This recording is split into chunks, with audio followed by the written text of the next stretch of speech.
Olá pessoal, vamos dar continuidade ao nosso estudo de soluções. Aqui a gente tem outras concentrações. Uma das concentrações muito utilizadas é a parte por milhão, ppm, em massa ou em volume. É a medida de concentração que se utiliza quando as soluções são muito diluídas. Então, por exemplo, quando utilizamos compostos clorados para a higienização, por atuarem num maior número de micro-organismos, esses compostos são muito utilizados, tanto na indústria de alimentos como na própria casa, na residência da gente, para higienização de frutas, verduras. Então, recomenda-se seu uso na concentração em parte por milhão de cloro ativo.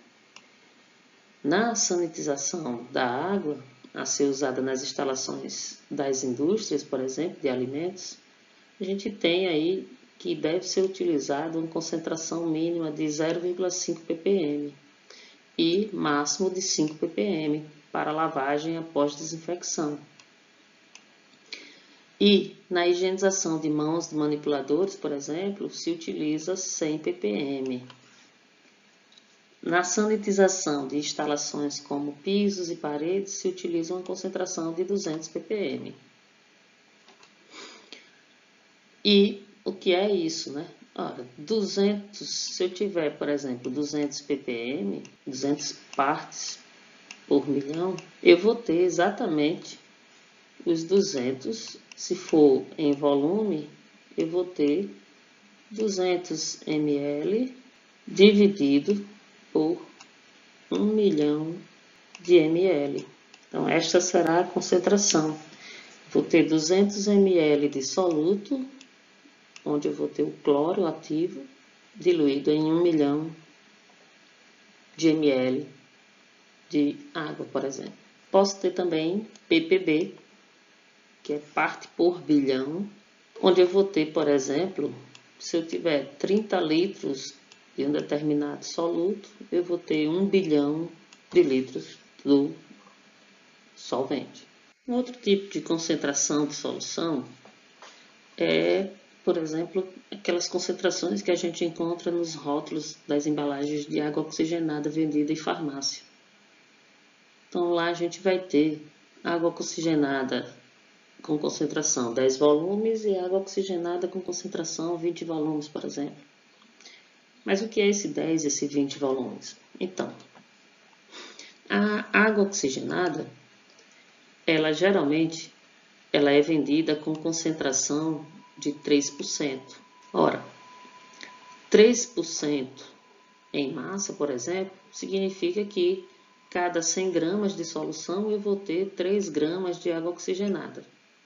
Só que a água oxigenada, ela tem 1,46 gramas por ml de densidade, ou seja, cada ml tem praticamente 1,5 gramas.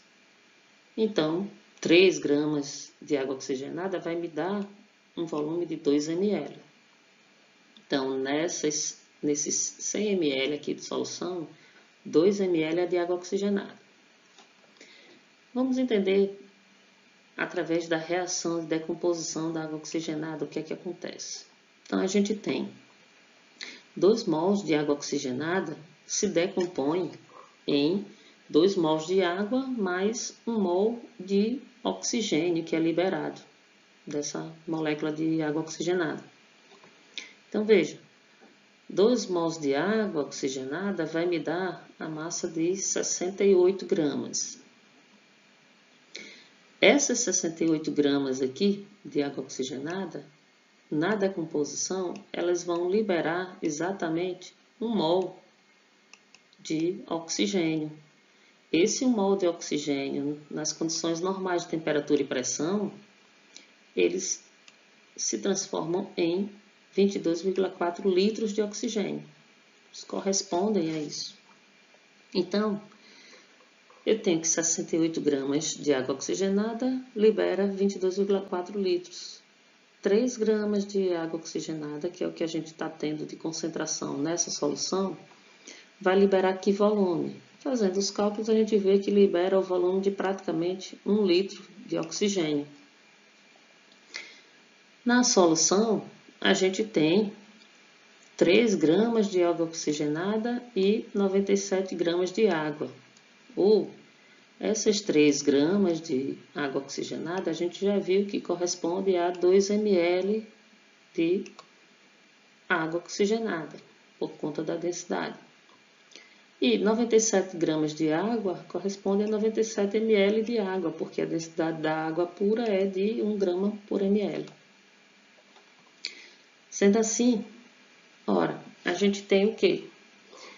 100 ml da solução, ou seja, 100 ml contido aqui, ele vai ter a concentração de 3 gramas de água oxigenada e ele vai produzir 1000 ml, né? Que a gente já viu aqui que a decomposição produz 1 litro de oxigênio. 1 litro é exatamente equivalente a 1000 ml de oxigênio. Então, se 100 produz 1000, 1 ml, né? Vai produzir 10 ml de oxigênio. Então, daí onde surge esse 10. Esse 10 é exatamente a quantidade de oxigênio que é liberado na hora da reação de decomposição da água oxigenada aqui dentro, que está contida aqui dentro desse frasco. Da mesma forma, a embalagem que tem, ao invés de 10, tiver 20 ml, significa que cada 1 ml daquela solução vai liberar 20 ml de água oxigenada durante a reação de decomposição. Por hoje é só. Até a próxima.